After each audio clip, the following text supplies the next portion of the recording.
This is going to go live eventually. Hey, and there we go. And welcome to a very special episode of Agency Real Talk. We want you to love your competition. Isn't that right, Tom? There's a lot of good things to love about the competition, yeah. There is. There are. There be. Let me get that mic a little less offensively close, so you can't hear quite all the same wet mouth noises. So, hey everybody, I'm Trevor. And I'm Tom. This is Agency Real Talk. Where we talk about the real things that we do to grow our agencies. And this episode, we have a special Valentine's Day topic, the competition. That's right, the competition and how you should love them.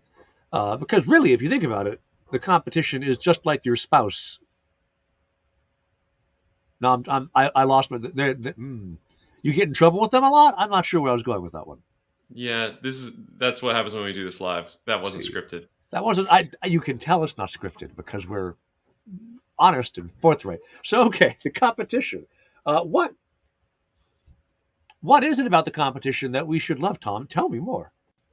I think most people get stuck at thinking that it's threatening, right? People are like, "This is what I'm selling. This is the thing that I'm doing," and you don't want anybody else to do it. But hopefully, by the end of this brief conversation, you'll look at your competition a little bit differently because they're actually a huge opportunity for you.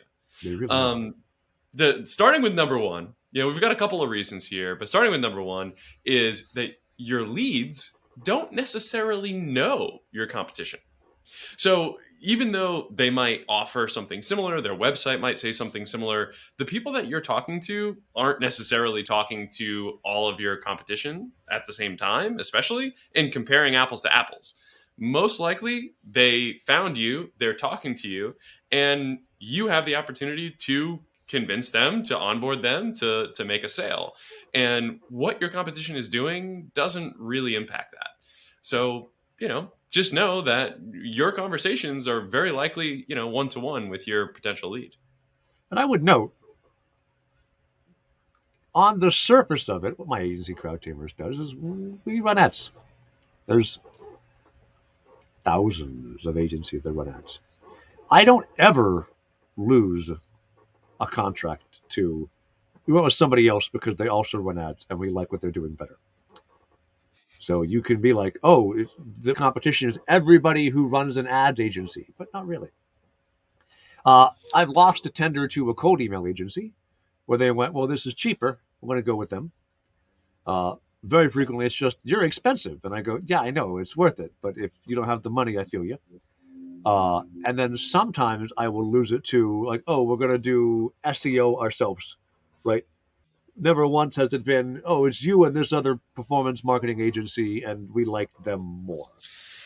So when you position yourself correctly, because in theory, yeah, I do ads, but I position this as what I'm doing is unveiling the mysteries of the market and using performance marketing to tell you how to do that. Likewise for you, Tom. This event, it may still happen, the one you're doing with, I think, two of the other biggest automators in the space.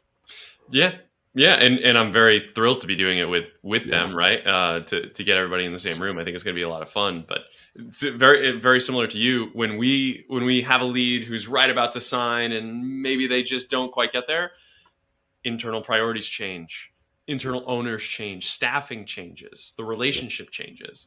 It's not they got a cold email from some other automation agency and changed their mind. And I think price is definitely an intentional filter for us. Me, yeah. Right. We don't have infinite capacity. So the people that we're going to do work with, they need to pay a little bit more so that we can filter out all of those conversations that we would have had if we were $100 an hour, a regular automation agency. So, jack up the price, filter out a lot of the leads, focus on that, and be able to have open dialogue with your competition, you may want to give a little advice to about like, hey, stay away from these types of leads or this lead in particular. Like if they come knocking, like you're probably not going to want to answer the door too quickly. Like little comments like that can really build a really strong relationship with the competition and one worth having. Yeah, and I think another thing to love about your competition is that when you see somebody who's doing something just next door to what you're doing, very similar looking, particularly on the surface, this actually means, particularly if they're thriving at their business, that there's opportunity here. And That there's, brings us pretty neatly to our second point. yeah, that it does. Wow. It's validating. It's It's validating. validating. That's right. And not just for agency owners who are trying to build and scale, but also if you're building, I mean, anything, you want to get funding and you say, look, this taco store, restaurant, we might say, this taco restaurant, no, it just sells tacos for rent.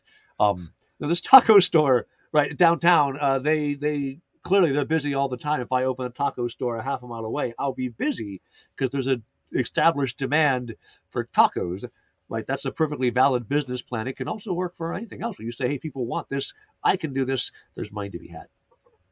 It's tremendously helpful to not be the only food truck selling food at the fair, right? Like Yeah. you need the community of competitors to bring everybody together and make it clear that what you're offering is a valid, legitimate service, right? If you're the only person in the whole world to do a really particular set of things, it's hard to trust that, right? Because there's no one else that you can look to. There's no expert, group or expert agency that has sort of established the standards. And for us, I mean, we saw this wave happen over the last couple of years, right? We were one of the only like automation workflow design focused agencies that I was aware of when we started back in 2020. But now, I mean, there's a ton of people in the industry that are actually innovating, niching down, focusing on certain aspects, building product, having an unlimited service plan or an hourly service plan or package plans. Like there's tons of different options that leads can decide if they want automation. They can go in one way or another.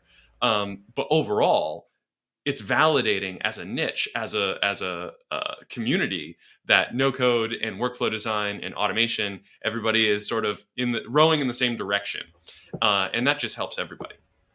It does, and it's worth segueing then. Well, actually, before I go to the segue, we brought up tacos, and now I have to know, and the internet wants to know: tacos are tacos, but are hot dogs tacos or sandwiches? We're gonna start this now. Yeah, No, I mean there. it's definitely not a sandwich. Really, really interesting. Okay, but you're saying it's neither taco nor sandwich. It's some unholy. I would go with the taco. I could call a hot It's dog a hot dog taco, to taco. It's a but I sausage couldn't. taco. A sausage taco? I mean, a hot dog is a sausage, right? You're going to claim a hot dog is just meat? Oh, I guess a hot It's dog made is a with sausage. like the lips of chickens. I mean, it's Oof. yeah. I don't know. It's okay. That was important though. Now we know. Tom Nasser says so. It's guaranteed to be true. Hot dog is a horrible Taco. sausage taco. Yeah, I'll go with a taco. Okay, fair enough. Which brings us then to the next point. Pancake. It's not a pancake. That's true, but no one's ever said that one before. No one's been like, I've got a pancake or a hot dog. I'm confused which one's which. But it does bring us to a hot dog is a taco and not a sandwich. You have to differentiate between different. See, look at me. I'm a master at segues. Differentiate between different, presumably similar products like a hot dog and a taco, which from a distance are the same thing. How are they different when you get to know them a little more is also why you can say, I'm an automation agency, but I do all you can eat pricing, or I do hourly pricing, or we build for health tech or fintech or gov tech or whatever tech. There's there's room to separate, differentiate, and say, even though I think this person's offering the same thing I do, either as I learn more about them, I discover they're doing something different, or I can deliberately choose to move to a different place than they are. I mean, it could be niching down. We talked about this on a previous podcast, but like absolutely differentiating. It's either the industry you're serving, the types of people you're serving, right? Maybe it's local geography, and maybe it's for women entrepreneurs or so. Like there's 1,000 ways to differentiate your service and niche down and focus on that aspect. I mean, there's countless examples that come to mind, but it's just a matter of communicating that clearly to, prospective leads in your all of your materials. Make it real easy for someone to look and read and understand all your services and say, oh, that's me. That would be really great for a person like me, right? Especially when you niche down and differentiate. Yeah, there's a in the pre-show talk, Tom and I were discussing someone who arguably is one of the closest in terms of methodology to what CrowdTeamers does. I don't normally mention them because why get free advertising for your competition? But they're getting some love from me today. Mint CRO, smart team, founder's very clever. She's quite a sharp mind, and I'm like, oh well, they're doing a very similar thing. They're using ads to figure out how to market something properly. But they really, even just the name, right? CRO, their conversion rate optimization. CrowdTeamers builds $1 million engines. Right? It's not about, I optimize as part of reaching the goal of I have a machine that makes me money. Mm-hmm. Mint CRO says, hope you make money. It'd be nice if you did. We're optimizing your conversion though. And right there, despite having what can look a whole lot like the same thing, really isn't. And one of my clients is using both them and us at the same time, paying for both of us. And I'm like, that's insane. Good for you, buddy.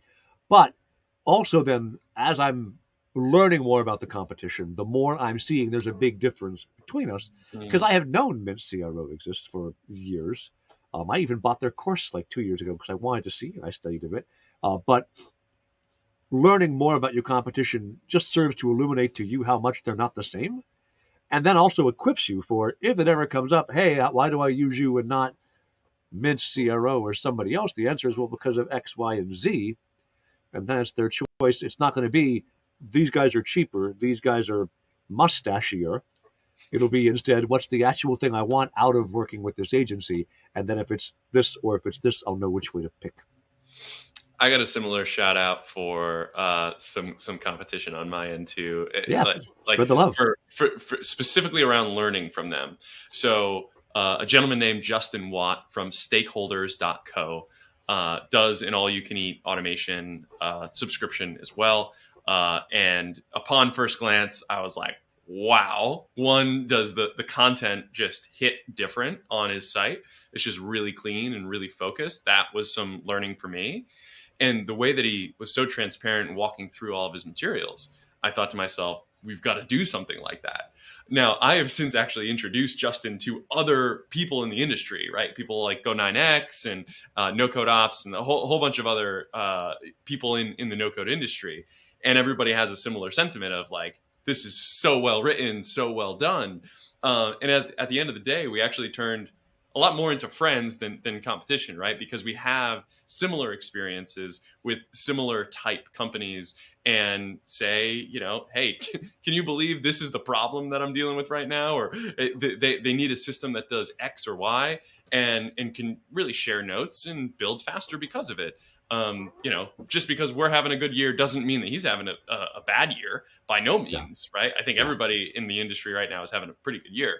But it was just amazing to pull the veil back a little bit and like be really direct and transparent with somebody in the trenches, along with us to just learn from, because everybody comes with different experiences. Yeah, and I do find I'm a Redditor. I've been one for forever. It's part of anybody who's a Redditor. They're probably a-holes. It's part of the parcel of the deal. But you go to like the /r/PPC community, or the /r/agency life, or like whatever. You find the communities of people who you're like /r/PPC, we're all fighting over the same keyword, brother. Like you'd figure the better you get at buying ads, the more it costs me, right? You'd figure it'd be pretty cutthroat. And even still, no. People ask questions all the time about like, I'm doing this and my ads aren't working. And everyone's like, in typical Redditor fashion, yes, you idiot, because you did this and this and this. And only a complete imbecile would do that. And then you take your lumps, that's fine. But also, they're sharing information about how like folks who spend $15, $20, $50 million a year are saying, here's how I maintain and run my ad accounts. And then a bunch of folks like me who are managing a lot of $2,000 to $12,000 a month accounts are like, yeah, that's great if you can afford the $50,000 a year tool he's using to manage his ad buys. If you can't, this is what you do instead. It's absolutely the perspective of a zero-sum game, or like the pie is big enough, right? Yeah. I mean, especially on Reddit, I feel like people are willing to lift people up a little bit more than your average Joe. But I mean, at the end of the day, there's more than enough work to go around for everybody, and it only helps you if your competition is actually doing well. Because at the what happens if they have too much work, right? If your competition actually does have too much work, or if you actually have too much work, who's the best people to hire? It's not going to be some random person that doesn't have experience in your industry and your niche and your systems. It's probably going to be your competition. So this is our fifth and final point here today, which is you can buy them or they might buy you. So in my last company at Checkmate Digital, our biggest competitor in our geography and our biggest partner in our geography also bought us, which was great because I was done with the whole agency life and then you started one up again right away. Right, It shows how well it you was learned. a design agency, a little different, I wanted something new, but at the end of the day, our competition was our exit plan, which was wonderful because we had that relationship, because we were open and communicated with them often. And who knows, right? Whatever industry and niche you're in right now, your biggest competition might be your next hires, or they might be, your acquirers, which could be really nice. Or even just your refer. I've referred clients that are too large for me to bigger agencies, clients that are too small for me. I have even had some clients who are so wretched I've refused to refer them to anybody. They're like, can you recommend somebody I could go to instead? I'm just like, no, I cannot, because no one else deserves you. I have also felt similarly about some people, but that is a different story. We should probably do a whole podcast about like nightmare clients. I feel like that would be pretty cathartic. That'd be pretty cathartic. Yes, of course, everyone has those. And the best part of owning an agency versus working for somebody is the ability to just go, you aren't worth putting up with anymore. Goodbye. Mm-hmm. Yeah, that is a great feeling when you dismiss a client who's just too much sand in your underpants. But it is also very fun to talk with your competition about terrible clients. And be like, oh yeah, that is like a very easy conversation starter with hey, I had client asking for this or doing that or trying this, and I think you'd be surprised how quickly you could bond with people in your competitive set that you otherwise have a tough time figuring out what to talk about with them, right? Yeah. If you're new to actually opening dialogue with your competition, sharing some stories that don't name names, just speak generally. Don't be like, hey, Bob McClellan of 202 Fortsworth Drive, that guy's an a-hole and we should hunt him down. Like maybe not. Maybe probably not. I really hope there's no Bob McClellan at that address, by the way. Otherwise, I'm going to get in trouble with somebody. What was his social security number? Yeah, I think it was 443-821-8014. Yeah, exactly. Yeah. Anyway, all right, it's Valentine's Day, dude. We spread the love for the competition. We've said you should spread the love for the competition. Anybody who's listening, if you have a person you love, or even just kind of like, maybe tell them that today. Yeah, just be kind. Can you just be kind, people? I mean, this is the day to be kind. That and tomorrow and every other day of the year. But, just friendly reminder. I try to only be nice one day a year. The other 363 can take care of themselves. I would say that I wish that wasn't true for most people. But just be nice, please. If there's anything that comes through, it's love your competition. There's no need for animosity. The pie is big enough for everybody. There is such a rare upside to being an a-hole, and being known for being friendly and referring and building the industry and all those things just means stuff comes your way. And not being paranoid about the competition, but instead being welcoming about it is. When you can do that, when you can make the mental shift and embrace that, one, your life gets less stressful because you don't wake up going, this guy stole my contract. And you just wake up and you're like, all right, well, what new thing can I create today is way better than waking up already teeth clenched and mad. Just be inspired by them, learn from them, right? Like Justin did some really great stuff right. I'm going to adopt that and I'm going to invent other things that I'm going to share with him. These are the ways that the people that are at the same stage as you, right? Those are the types of people that you actually want to befriend. It's like, hey, I made my first $1,000 freelancing. Find those other $1,000 freelancing people that are just getting started, because they can't. It's so much easier to translate the relevant information for someone that's at your stage, right? I'm not going to go talk to a $1 billion agency and ask them, oh, how am I going to grow over 2 million this year? Like, they're just not going to have the right mindset to help. No. And competition at the end of the day is just a group of people just like you trying to make something happen. So you might as well befriend them. Yeah. All right. Well, as always, Tom, thanks for the insight. We are every other week sharing with our potential competition the secrets we know on how to grow and scale your agency. I always appreciate your view on how to make these things go better. And I guess I'll see you in, 2 weeks? Yeah, we'll see you next time. Thanks, Trevor. Thanks, everybody. Take care, everybody. Bye. Bye-bye.